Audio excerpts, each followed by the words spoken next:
Malam itu, Jakarta terasa sibuk. Jalanan penuh suara klakson, lampu kendaraan berlarian seperti kunang-kunang modern. Aku duduk di warung kopi sederhana di sudut jalan, mencoba menghabiskan malam dengan secangkir kopi hitam. Dan di sanalah aku melihatnya. Seorang perempuan dengan rambut hitam panjang yang tergerai indah, wajahnya teduh meski lelah, dan mata itu seakan menyimpan 1000 cerita. Dia mengenakan kardigan sederhana, tapi entah kenapa auranya bikin aku terpaku. Aku bahkan sampai salah menyebut pesanan waktu pelayan datang, saking fokusnya ke dia. Dia sempat melirik ke arahku, lalu tersenyum kecil. Senyum itu sederhana, tapi rasanya seperti dunia berhenti berputar sebentar. Malam itu, aku memutuskan satu hal. Aku harus mengenalnya. Hari-hari setelahnya, aku jadi pelanggan setia warung itu, pura-pura baca buku, padahal cuma nunggu dia datang. Setiap kali dia muncul, ada rasa berdebar aneh di dadaku. Tangan jadi dingin, hati berisik. Aku mulai hafal gerak-geriknya, bagaimana dia merapikan rambut, cara dia menyendok gula ke dalam cangkir, bahkan tatapan matanya yang suka melamun. Di balik semua kesibukan kota, ada satu momen tenang yang cuma aku rasain saat melihatnya.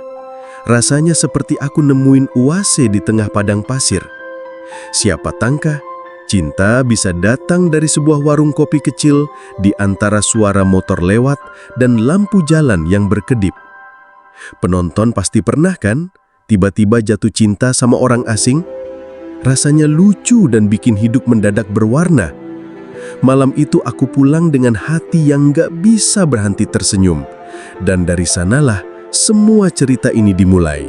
Hari-hari berikutnya jadi ajang PDKT yang penuh trik receh. Aku cari alasan sekecil apapun buat ngobrol dengannya. Pernah suatu malam, aku pura-pura gak bawa pulpen dan minta pinjem darinya. Dia kasih pulpen dengan senyum ramah dan aku beranikan diri bercanda. "Wah, pulpenmu wangi juga ya. Kamu semprot parfum ke pulpen?" Dia ketawa kecil, malu-malu, dan itu bikin aku makin semangat. Kadang aku sengaja minta tolong fotoin aku di warung kopi itu, padahal cuma biar dia tahu aku ada di sana. Setiap senyum dan tawanya kayak jadi bahan bakar semangatku. Aku mulai cari tahu musik kesukaannya, film favoritnya, bahkan tempat nongkrong yang dia suka. Ternyata dia pecinta lagu melo. Dia bilang musik melo bikin hati adem. Aku bercanda lagi, "Kalau sama kamu mah nggak perlu lagu melo, senyummu aja bikin hati adem kok." Dia pura-pura kesel, tapi pipinya memerah. Rasanya kayak dapat jackpot. PDKT ini bukan cuma soal gombal. Kami mulai ngobrol serius tentang banyak hal, mimpi, keluarga, masa lalu, dan luka-luka yang dia sembunyikan dari dunia.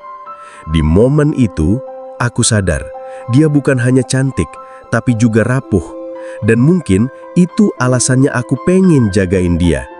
Ada rasa sayang yang berbeda, bukan sekedar kagum. Aku mulai terbiasa dengan kehadirannya. Hari-hariku lebih cerah saat ada kabar darinya. Kadang aku sengaja kirim pesan konyol cuma buat lihat emotikon ketawanya. Aku merasa dia mulai nyaman denganku. Hubungan ini manis, ada canda, ada ketegangan manis, ada rasa deg-degan setiap kali namanya muncul di notifikasi. Hubungan kami makin intens, dari obrolan ringan tentang kopi, musik, sampai soal mimpi masa depan, aku mulai merasa kami seperti dua orang yang ditakdirkan untuk saling menemukan. Setiap malam, percakapan kami makin panjang. Kadang aku sengaja nunggu dia pulang dari kerja, pura-pura lewat, padahal memang sengaja nyamperin. Dia akan tertawa kecil sambil bilang, "Ah, kamu mah kebetulan mulu," padahal aku sengaja banget. Ada momen kecil yang sampai sekarang nggak bisa aku lupakan.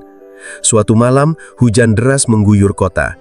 Jalanan banjir, motor-motor susah lewat, dan aku tiba-tiba dapat pesan darinya.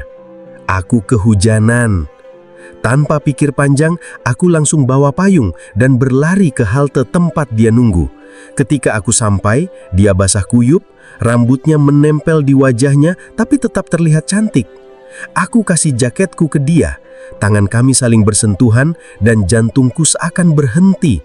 Dia tersenyum, matanya berbinar di bawah rintik hujan. Malam itu aku mengantar dia pulang. Dalam perjalanan ada rasa hangat yang tumbuh di dadaku. Rasa ingin selalu ada buat dia, rasa yang lebih dalam daripada sekedar suka. Namun, hidup nggak selalu semanis yang kita bayangkan.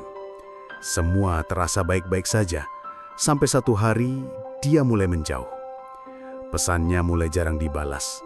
Senyum di wajahnya seakan pudar. Aku panik, bertanya-tanya apa salahku. Suatu sore, aku memberanikan diri bertanya langsung. Dia terdiam lama, lalu dengan suara pelan, dia berkata, "Maaf, aku nggak bisa lanjut kayak gini." Rasanya seperti dunia runtuh saat itu juga. Aku cuma bisa terdiam, sementara dia mencoba menjelaskan bahwa ada orang lain yang sudah lebih dulu hadir di hidupnya. "Aku nggak mau kamu terluka lebih dalam," katanya sambil menahan air mata. Aku pulang malam itu dengan langkah berat.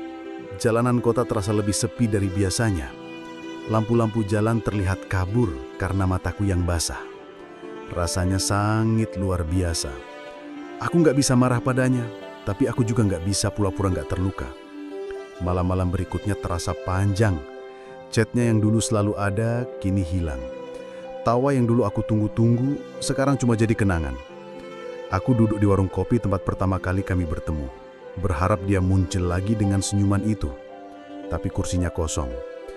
Hati ini penuh emosi campur aduk, sedih, kecewa, tapi juga lucu karena aku merasa bodoh sudah berharap terlalu tinggi. Ada rasa marah pada diri sendiri karena terlalu jatuh.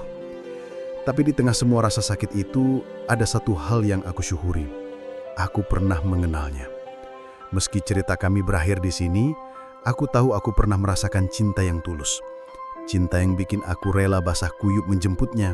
Cinta yang bikin aku nggak peduli jadi bahan bercandaan teman-temanku. Cinta yang bikin aku sadar bahwa perasaan bisa jadi hal paling indah sekaligus paling menyakitkan dalam hidup.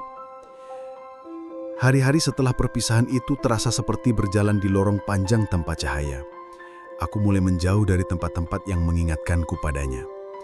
Warung kopi tempat kami pertama kali bertemu, halte hujan malam itu, bahkan playlist musik favoritku pun jadi terasa asing. Setiap lagu seperti mengiris luka lama. Kadang aku tertawa getir sendiri saat mendengar lagu cinta. Rasanya semua lirik lagu tiba-tiba seperti kisahku. Teman-teman dekatku mulai menyadari aku berubah. Mereka mengajak keluar, mencoba membuatku tertawa lagi. Tapi hatiku masih berat. Suatu sore, aku memberanikan diri menulis semua perasaanku di buku catatan. Setiap kata yang kutulis seperti sedikit demi sedikit mengangkat beban di dadaku. Aku menulis tentang senyumnya, tawa kecilnya, sampai caranya menatapku saat kami berdua diam. Menulis menjadi semacam terapi. Aku juga mulai mendekatkan diri pada keluarga. Duduk ngobrol sama ibu di teras rumah sambil minum teh terasa menenangkan. Ibu cuma bilang, kalau dia memang jodohmu, dia akan kembali. Kalau tidak, kamu akan bertemu seseorang yang lebih tepat. Kata-kata sederhana itu jadi penguatku. Seminggu, 2 minggu, luka itu memang belum selalu hilang, tapi aku mulai merasa bisa bernapas lebih lega. Aku sadar, mungkin ini bukan tentang kehilangannya saja. Ini tentang aku belajar menghargai diriku sendiri. Tentang memahami bahwa cinta sejati bukan cuma soal memiliki, tapi juga soal merelakan. Kadang cinta hadir untuk mengajarkan kita sesuatu, bukan untuk dimiliki selamanya. Pelan-pelan, aku mulai tersenyum lagi. Meski masih ada rasa nyeri di hati, aku mulai bisa bercanda dengan teman-temanku, meski dengan tawa yang sedikit dipaksa. Beberapa bulan berlalu, aku sudah mulai terbiasa dengan hidup tanpanya. Bahkan aku sudah mulai mencoba hal-hal baru, ikut kelas melukis, jalan-jalan sendirian ke kota sebelah, dan menikmati kopi tanpa rasa sedih lagi. Sampai suatu hari, aku melihatnya, secara tak sengaja. Dia sedang duduk di sebuah kafe, senyum sambil membaca buku. Dadaku berdegup kencang, tapi kali ini berbeda. Tidak ada rasa sakit, hanya kenangan yang terasa seperti lagu lama. Aku tidak menghampirinya.